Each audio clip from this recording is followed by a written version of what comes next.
At first glance, the How to Train Your Dragon trilogy may seem like your average run-of-the-mill kids movie series, but if you take a little time to analyze the complexity of not only the writing, but the way the movie is as a whole, then you may begin to appreciate this truly magnificent masterpiece. DreamWorks is not really known for their visually stunning graphics or their renowned, insightful storytelling. In fact, lots of the DreamWorks movies are quite bad. So how did they end up creating a movie like How to Train Your Dragon? The How to Train Your Dragon movie trilogy is loosely based off the book series of the same name written by Cressida Cowell. I say loosely because in the books, Toothless, the main dragon, is a small dragon the size of an overgrown salamander, not the ferocious, fire-breathing, explosion-spitting dragon that we've all come to know and love. This isn't the only difference between the books and the movies, but certainly the most notable. The plot of How to Train Your Dragon is, to put it simply, quite plain. Maybe one of the reasons why How to Train Your Dragon is so magnificent is because it takes a simple plot and turns it into a fantastic adventure. Now, I could go on at length about why and how the How to Train Your Dragon trilogy is truly something to behold, but for now, I'll stick to the first movie. Part 1. The opening. The opening of a movie is really one of the most crucial parts of a movie. It's really where the movie grabs the viewer's attention and explains some fundamental details such as the mood of the movie, the plot, the characters, the problem or what might come to be the problem, the setting, and the time period. How to Train Your Dragon nails all of these points. It starts off simple yet right into the action. While Hiccup, the main character, is narrating, an intense battle between Vikings and dragons is on display. The calm, humorous attitude that Hiccup is displaying contrasts with the thrilling fight. It really helps to show that this battle isn't anything special. In fact, it's quite normal. In just the first 7 minutes of the film, we meet the main characters and get a general idea of these characters' personalities and what role they may play in the movie. We are also introduced to their themes and leitmotifs, but we'll get to that later. Thanks to Gobber's teachings, Hiccup is able to fabricate a trap so he can catch a Night Fury, described only as an unholy mixture of lightning and death itself. Hiccup is scrawny, small, and not very brave either, so when he tells the other Vikings that he shot down the most fearsome dragon they know of, they're not really too enthusiastic about it. All of this is beautifully explained and shown in just the first 7 minutes without it feeling rushed. Some may argue that a movie should show these things, not just narrate it, but some of the best openings in all of film history, like Star Wars, are told, not shown. Part 2. The music. Now, I'm sure you've heard film enthusiasts go on and on about how beautiful the How to Train Your Dragon soundtrack is, and maybe you agree if you've seen the movie. But the How to Train Your Dragon soundtrack goes much deeper than just pretty music. For the How to Train Your Dragon trilogy, the DreamWorks team decided to bring in the esteemed John Powell, who is kind of like a god when it comes to music and soundtracks. He's well known for making soundtracks from Happy Feet and Kung Fu Panda to X-Men: The Last Stand and even Solo: A Star Wars Story. Like I mentioned in part 1, all of the characters' themes are introduced along with the characters, but what does that mean? Well, all of the characters have a leitmotif, a theme song if you will, that go with their character. You will hear the themes periodically throughout the trilogy whenever the scene focuses on the character. The producers of How to Train Your Dragon beautifully blend together all of the characters' themes within the first 7 minutes, which is not an easy feat to accomplish. Well, almost all of the characters. Toothless's theme is the only theme that we don't hear in the opening. In the opening, we heard everyone's themes from the main gang, to the dragons, to even the villagers' themes. We don't hear Toothless's theme until we see him shot down in the forest. This helps create an illusion of mystery since at that point, the viewers have never heard of that song before. It helps play up the stereotype of big bad beast that we are told dragons are. Up until this point, not only Night Furies, but dragons have been kind of this unknown entity that when we see Hiccup discover Toothless, we also discover a part of Toothless. Not only do they use a new, unfamiliar song, they also bring in a completely different instrument, bagpipes. Throughout the entire movie, all of the songs and themes all sound similar. They all have a Scandinavian-like sound. These bagpipes really help the tone of the scene. We don't hear bagpipes again in the score until the scene where the Vikings are tying up Toothless to go and, you guessed it, discover the unknown. Even in the next 2 movies, the bagpipes have become synonymous with mystery and the unknown. Throughout the course of the movie, we hear Toothless's leitmotif again, but in familiar instruments and in a major key, which makes it sound more joyful, unlike the minor key that this theme was played in when we first heard it. Throughout the entire montage of Toothless and Hiccup bonding, we hear Toothless's leitmotif, which makes sense since he's one of the main focuses. In the scene where Toothless and Hiccup finally learn to fly together as one, where Hiccup abandons his cheat sheet and relies on his and Toothless's instincts to seamlessly glide through some rock pillars, a song called Test Drive is played. Now, I'm sure if you've ever heard anyone talk about why How to Train Your Dragon is great, you've heard them mention this song. In this scene, we see Toothless and Hiccup rely on each other not like man and steed, but as companions. We also hear their leitmotifs combine in perfect harmony, which is absolutely heavenly yet satisfying in this incredible breakthrough.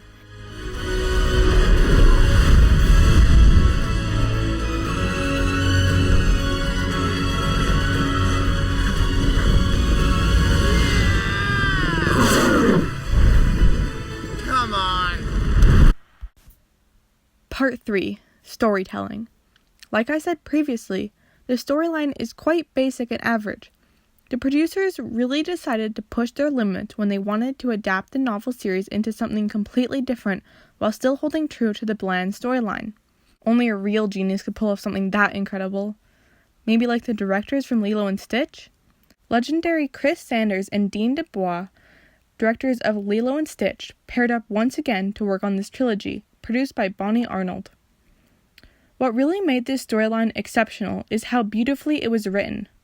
I will split this up into 2 categories for simplicity: the 3-act structure and the hero's journey. The 3-act structure is a simple yet effective way of telling a fictional story, and it's used in most, if not all, movies and media these days. Act 1, the setup, in How to Train Your Dragon, is simply the opening. Typically, Act 1 is the setup of a story and the inciting incident, both of which are achieved in the opening of How to Train Your Dragon. Act 2, Confrontation, begins when Hiccup doesn't kill the dragon, his supposed sworn enemy. Act 2 is the bulk of any movie. It's what sets up the climax and resolution. How to Train Your Dragon elegantly splits up Act 2 into 2 parts. Hiccup bonding with Toothless, making him realize that he's not a fearsome creature, and Hiccup having to train to slaughter the very thing that he's growing so passionate about. All of Act 2 has a kind of push and shove where Hiccup uses the things Toothless teaches him in dragon training and vice versa. In Act 2, the directors made a bold and risky decision to have a large part of it with no dialogue. In large, important scenes with no dialogue can be hard to keep the viewer's attention, especially with a kids' movie, but thankfully it paid off because of how intriguing everything about the movie is. It's hard to look away. Act 3, Resolution, is where the climax happens. I believe Act 3 starts when Hiccup decides to try and show the village that dragons aren't so bad in his final exam, where he has to kill a monstrous nightmare. All of Act 2 was Hiccup learning about dragons, how they worked and what they really like, so he could show everyone else what he had learned. When Hiccup got the opportunity to show everyone what he knows, he jumps at the chance, thus ending Act 2. The climax of the movie was how Stoic reacted. We already knew that Stoic was disappointed in his son for not being a beefy, brave Viking who could kill a dragon with ease. But when Stoic learns that Hiccup has a way with the beasts, as he puts it, he suddenly becomes very proud. I mean, how could he not? All of his pride instantly disappeared when he found out his son's true intentions, showing us that he was never proud of his son. He was proud of his ability. When Stoic reacts negatively and captures Toothless, it sets off Act 3, which is where the big battle between Toothless and Hiccup and the Red Death happen. It's also where Stoic finally learns to be proud of his son. The hero's journey is a bit harder to explain, but How to Train Your Dragon is structured perfectly around it. The hero's journey starts off with Call to Adventure. This is where Hiccup shoots down Toothless. Oh, I hit it! Yes, I hit it! Next is Supernatural Aid. This is where Hiccup frees Toothless, and in turn, Toothless doesn't kill Hiccup. It's also where Hiccup brings Toothless food, and Hiccup is able to study Toothless. Next, we cross the threshold into the unknown. This is labeled as the beginning of transformation, where mentor and mentee go through challenges and temptations. This is almost all of Act 2, when Toothless and Hiccup are getting closer as friends. Next is Abyss, where the main characters go through a revelation and it causes death and rebirth. In How to Train Your Dragon, this part is shown when the teenagers open their minds and their hearts and tame their own dragons to help save the other Vikings. It's also where Stoic saves Toothless from drowning and lets his son fly with him. Next is Atonement.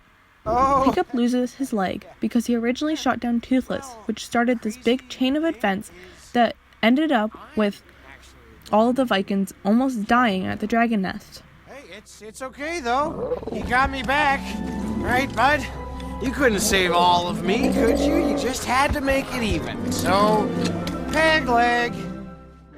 Next we cross the threshold back into the known, which is labeled Gift from the Goddess, which is where Hiccup's dreams come true and he wakes up to find dragons and Vikings peacefully living together on Berk. After that, it leads right back to where it began at Call to Adventure, which starts off the next movie. The rest of the movies also demonstrate these concepts beautifully, but if I were to talk about every single reason why all of the movies and TV series and shorts in this franchise are amazing, we'd be here for hours. Part 4. The Little Things. Even though this movie was released in 2010, the animation leaves a lot to be desired. It's definitely nothing special, nor was it revolutionary in the world of animation. Even so, no one can deny that all of the dragons, especially Toothless, are absolutely beautiful. In all of the close-ups, you can see the way the light reflects on their scales, in a way that really makes you feel as if these dragons are alive.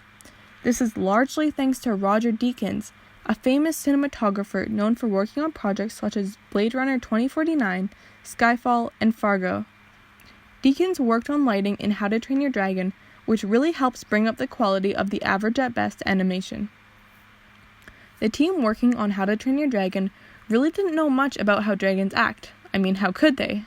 In the books, the Vikings and dragons typically have more of a horse and cowboy relationship, so they didn't know entirely how the dragons would react to being treated more like pets or companions. The team decided to base the dragons off their own pets, studying them at home and basing the dragons off their actions. Originally, Toothless was supposed to be based off a wolf or a dog, but they decided to model him after a cat. The producers of How to Train Your Dragon did many bold things about this movie. One incredibly risky route that they took with this trilogy is they decided to age the characters faster than the audience. Most kids' franchises don't even age the characters with the audience, let alone faster. One of the most popular animated franchises, Pokemon, has kept their main character at 10 years old for 23 years now. Even though this was such a risky move, I think they did it perfectly.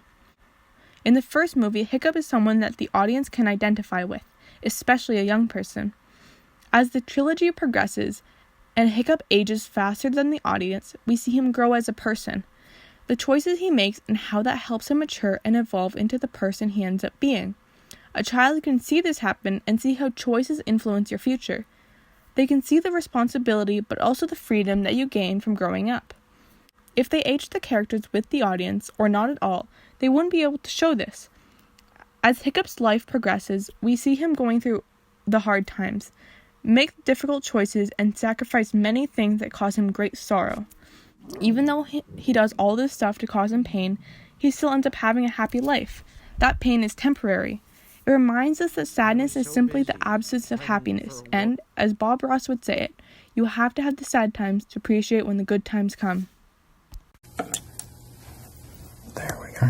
You know, it's like in life. You got to have a little sadness once in a while so you know when the good times come. I'm waiting on the good times now.